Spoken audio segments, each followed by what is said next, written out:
Quick announcement. I'm Amir. I help run Bernardo Kastrup's weekly Q&A program with realityinmind.com. And this month, August 2025, we are taking questions about anomalous phenomena, ranging from psychic experiences to UAP sightings.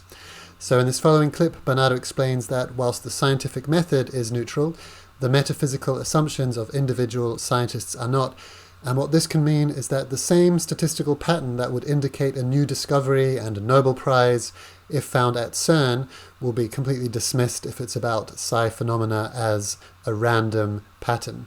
If you'd like to join the Q&As, you can find us at withrealityinmind.com.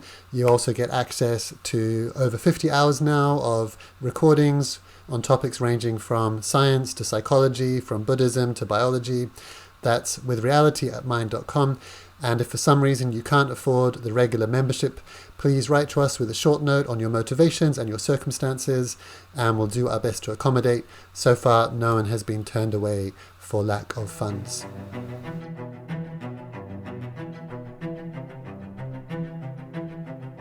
An example of it is science not studying psi phenomena, because they cannot be true since the mind is generated by the brain within the confines of the skull. So you don't even look at it, you don't consider the evidence. And unfortunately, science is very vulnerable to these metaphysical biases, and I'll tell you why. And it's an astonishing realization if you understand it, and it's absolutely true. There is a notion called randomness in science.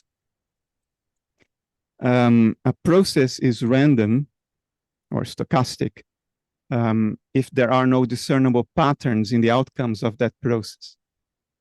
Then it's just random. It's like the throw of a coin. You know, if you throw the coin enough times, it's half heads, half tails. There is no pattern. There is no tendency towards more heads or an oscillation between heads and tails. The whole thing cancels itself out. There is no pattern. The problem is that on the one hand, we define randomness as a series of outcomes in which no pattern can be identified. We do that on the one hand. On the other hand, we say, truthfully, that in random data, any pattern can be present. Do you see the tricky contradiction which we have to live with in science? When at CERN, a process that, according to the null hypothesis, is random, when we see a bias, a pattern in that process, like there is a histogram and there's a little bump in that histogram. When that happens with a deviation that we say, 3 sigma from the average, meaning what is the chance that that would happen merely by chance, right? If that chance is lower and lower and lower, at some point you cross a threshold, and we call it 3 sigma in statistics. Doesn't matter what it is. When that happens at CERN, and there is that little deviation from the mean at 3 sigma, we find a new particle and Nobel Prizes are dished out. But if a psi researcher finds that little bump, that little deviation, oh, it's nothing, because random data can have any pattern.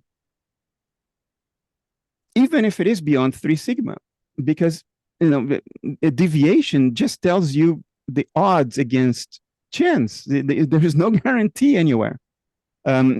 So in psi, whatever pattern you detect, it means absolutely nothing, because random data can have any pattern, it's just chance.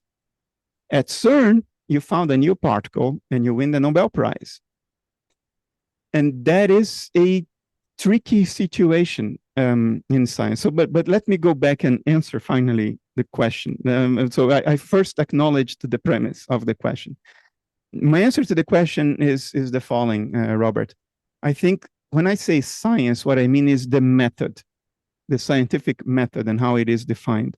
I think as a method, science is defined in a way that has nothing to do with metaphysics. And science practiced correctly does not have the metaphysical biases you are afraid of. The metaphysical assumptions, the prejudices, none of that is part of science as a method. They are biases of the person. So I think science as a method is metaphysically agnostic, but scientists as people are not.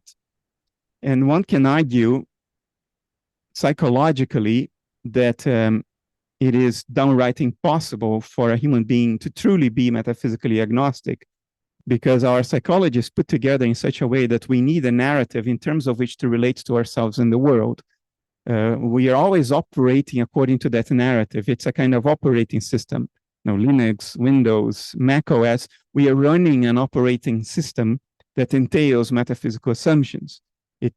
One may argue that it's psychologically impossible for a human being to not do that, to be truly metaphysically neutral. But that is then the scientist, not science as a method. I think the way science is practiced is clearly not metaphysically neutral. We bring in our assumptions in evaluating data. And you see that clearly in the example I just gave.